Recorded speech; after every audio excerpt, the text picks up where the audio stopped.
Comic book movies and superhero movies are some of my favorite movies to watch. So I was just thinking, what were my favorite superhero movies of 2020? We'll be talking about that right after the intro. Welcome to the DLJonesBooks Show. I'm your host, DL Jones, and on my channel, I talk about all types of story-related topics.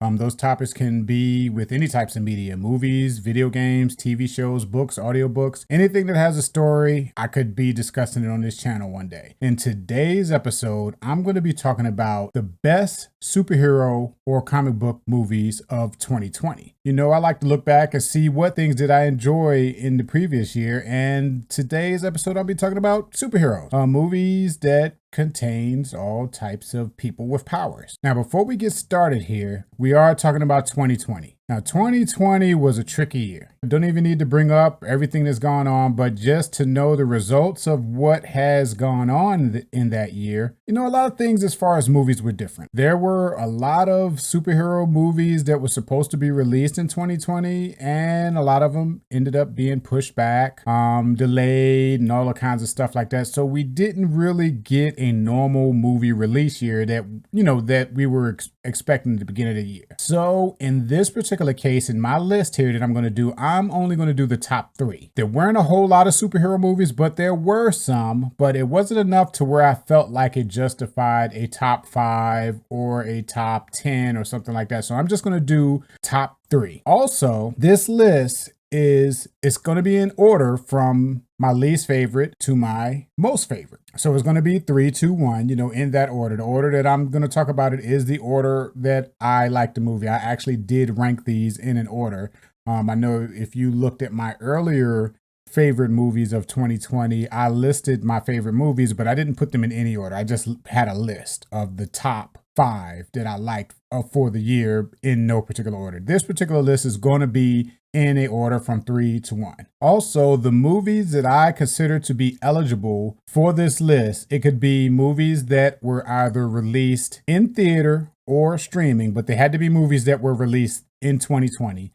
And the movies had to either be based on a comic book and includes characters that have superhero type powers, or they could be based on straight up superhero type characters, even if there is no comic book. So basically, superheroes or superhero type characters had to be the main focus of these particular movies. What this list is going to be my favorite superhero movies of the year. This is not the Oscars. I'm not critiquing the movies or trying to say which one was the best well made. No, none of that. This is just going to be my favorite movies of 2020. And it's going to be based on how much I enjoyed watching the movie. Okay, so my first movie on this list, which is in the number 3 spot, is a movie that was released probably about, you know, towards the end of the summer, called The New Mutant. Now, The New Mutant is a movie based on the comic book of the same name. It's a Marvel Universe comic and is based on, you know, mutants. And they're all mutants, probably not mutants that the casual superhero movie goer has ever heard of. It's kind of deep down, you know, they dug into crates as you could think, and found these characters, you know, but it's based on a comic book of the same name. Now, in this particular movie, it takes place in a hospital, or what looks like a hospital, and you have a group of mutants. They're all teenagers. And the way the story is set is that all of these mutants have just recently gained their powers. They just developed them. And they are in this hospital supposedly to help them learn how to use their powers, learn how to develop their powers, and learn how to just control themselves better so that when they will be released into the real world, they can use their powers effectively without hurting people unintentionally and stuff like that. That's basically how the movie starts. It's a weird cast of characters. They don't all kind of get along. They kind of bickering with each other back and forth, stuff like that. You know, they're all teenagers. It starts off with a new person being introduced to the group. It's a new person that just came to the school. They don't know what her powers are. She don't know what her powers are, but they know she has powers, you know, so they figured that while she's there, she will eventually develop them, and then she would learn how to control them. Now, the thing about this movie is that while it is a superhero movie and is based on comic book characters, it is really kind of like a horror movie. You know, the whole movie is kind of spooky. It takes place in a hospital, a spooky looking hospital at that. You can tell that that there's some things that's not quite right, you know, and then as the new character get introduced to the group, weird spooky things starts happening. I'm not going to go too far in it because I don't want to spoil it for you if you haven't seen it yet. It was one of the movies that was still released in the theaters. A little while after being released in the theaters, I think they released it on video demand for purchase, rent, and stuff like that. It's not streaming like included in a streaming service. You have to actually rent it, you know, rent it online or something like that to see it. But that's New Mutants. And one thing about this movie is that it actually wasn't that well received in the movie theater. It was one of those movies where it got middling reviews. When it came out, you kind of didn't hear about it anymore. There was not really much talk about the movie. People kind of just wrote it off because, for one thing, it was a movie that was actually filmed and everything a couple of years ago, and Marvel kept holding on to it because it was finished like right before the Marvel Fox merger happened, and it was kind of like in limbo for a while. They didn't know what they were going to do with it.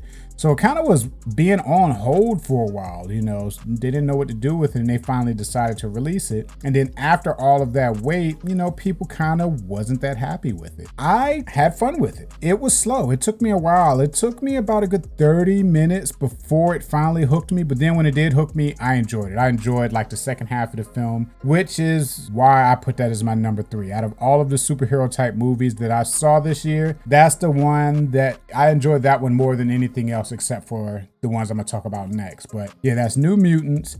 I think it's only available right now if you rent it or purchase it from some place where you can, I think Amazon Prime, you might can purchase it from there, stuff like that. But you can find it. It was in movie theaters. I'm not sure if it still is, but you can, you know, buy, rent it, or purchase it. And that's number 3 on my list, The New Mutants. On my list at number 2, my number 2 most favorite superhero movie of 2020 is Project Power. Now, Project Power was released on Netflix probably around August. I think it's a Netflix original, so it's only been released on Netflix. It's included with the Netflix streaming service. You can go and watch it now if you want. But Project Power stars Jamie Foxx and Joseph Gordon-Levitt. Now, the background of this story is a pretty interesting one. Okay, it takes place in sort of like a modern day real world type thing. The whole background is this: in this world, there is a pill. There's a pill that someone can take, and once they take that pill, they gain a power for 5 minutes. Now, the power that they gain, they don't know what it is. I mean, every time you take the pill, it's the same power, but before you take it the first time, you don't know what your power is, so you don't know what you're gonna get. That power could be something that will be harmful to yourself, or it can be harmful to somebody else, or it could be good, or it could be bad, but you gain a power, and that power lasts for 5 minutes. Now, the thing about this drug is that it is kind of like an illegal drug. It is sold in back alleys and on the street. It's a street drug. You know, the only people that's really using it are the criminals. So Jamie Foxx, his part of the movie is he's looking for his daughter. His daughter had been kidnapped. It is believed his daughter was kidnapped by the creators of this drug. So he's trying to infiltrate the people, trying to find out where the creators are so that he can try to find out where his daughter is and rescue his daughter. And Joseph Gordon-Levitt, he's like a police officer. He's just a police officer. He's on the task force that kind of investigates crimes that involve people that has used this drug. And they don't know each other at the beginning. Their paths just kind of meet because his investigations kind of runs into the same people that Jamie Foxx are trying to infiltrate to get closer to where his daughter is. So eventually, you know, they meet each other and they group together and because they both have similar goals, or goals that lead them to the same place. Now, as far as the movie is concerned, like I said, I'm not looking at it I'm not rating these as far as, you know, trying to say what is the best film or anything like that. What I had the most fun with. Now, I would say that probably The New Mutants is probably a better made movie than Project Power, but I had a lot more fun with Project Power. To me, it was a lot more interesting. For one thing, just sitting there watching and you're trying to figure out which powers they're going to think of next when somebody take it and how they're going to display it on the screen. That was really interesting. And they had some interesting powers that come about. Some of the people, the powers damage themselves so bad, and you don't know what you're going to get. So that part was really interesting. I was curious to see what was going to happen. Then there was a lot of action scenes too. There was a lot of action. There was a lot of power usage, which was interesting. Of course, when you go to see a superhero movie, what do you want to see? You want to see superheroes doing superhero stuff. You know what I'm saying? Of course, these days, a lot of movies, you have to build out the plot, character building to make you care. But at the same time, you want to see people, if somebody's strong, you want to see that person punch through walls. If somebody can fly, you want to see that person fly. If somebody turns into fire, you want to see that person blow stuff up, So, and this movie had that, which made it really interesting, made it fun to watch, made it a very enjoyable watch, especially at the time that it came out. It was right around August, in the middle of the year when we were months into what we had going on and looking for any type of new entertaining movie or TV show or something like that was always great. And this really hit the spot at that moment. So that's Project Power, and that stars Jamie Foxx. And this wasn't a comic book movie. This was a completely, all the characters, the whole premise was all made up for this movie. It's not based on any one thing, but of course, it's a movie with a bunch of superhero type characters. So that's why it's on my list. And it's number 2, and that's Project Power.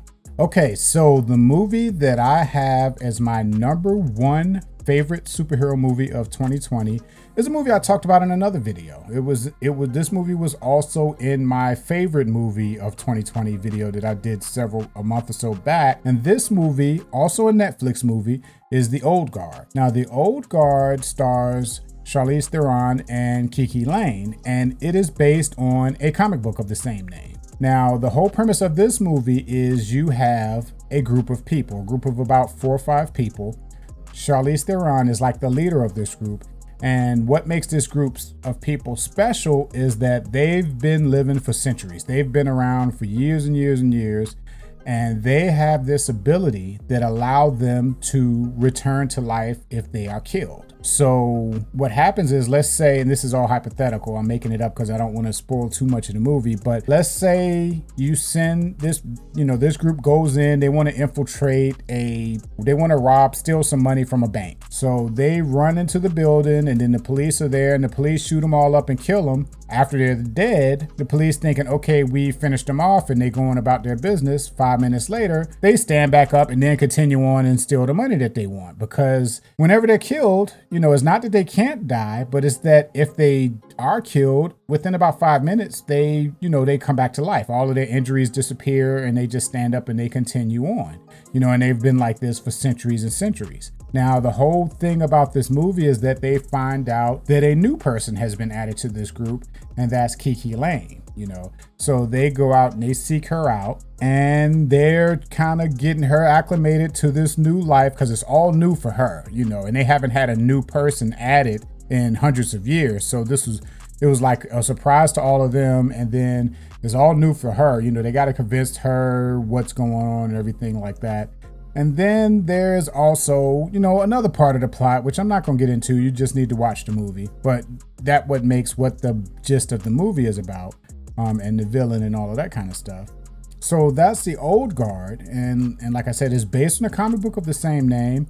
Stars Charlize Theron and Kiki Layne. And it's pretty interesting. This, like I said in my other video, it is lots of action. Lots of action, lots of gunplay, shootouts and stuff like that. And then also, since they've been around for centuries, they also, like fighting with axes and swords and stuff too. So it's like a combination of the two types of combat. You have shootouts, and then you also have Charlize Theron running into a crowd of people with assault rifles with just an axe and chopping them up, stuff like that. It's a lot of action. It's pretty interesting. The whole background story of the powers and everything that goes on with them, they don't go into it as much as I would have liked. But what they did go into was interesting enough. It was enough to make you think about how it would be if you were in that situation, or how it would be to kind of adapt as things change, as civilizations change power and technology expands and stuff like that. Imagine living through all of that and how you would go about growing with that stuff as civilization grow and change and stuff like that. So that's The Old Guard, and that was my number 1. Now there are a few more that I've seen this year. There were several more. There was Wonder Woman 84 that just recently released, which did not make this list. I'm not gonna talk about that. There's so much bashing on that one. I don't want to add to it. Then there was Bloodshot, which I'm a Vin Diesel fan, and I enjoyed Bloodshot. But those 3 that I talked about today, those are my top 3 for 2020. So if you haven't seen those, you might want to check those out. Of course, Project Power and The Old Guard is on Netflix. And if you want to watch the New Mutants, you would have to find out who has it streaming somewhere where you can purchase a rental. And that is the end of the video. I hope you enjoyed listening, and come back next time. See you later. So you made it to the end of the video. Thank you for watching. I want to ask you to check out either this video right here, or maybe that one right there. Or if you want to see more videos and get notified, make sure you click the circle in the middle so you can subscribe to my channel. Again, thank you for listening, and I hope you come back again.